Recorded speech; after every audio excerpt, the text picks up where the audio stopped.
చక్కని సీతకి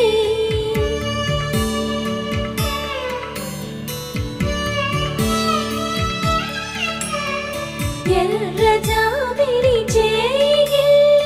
రాముడేడని అడుగుతుంటే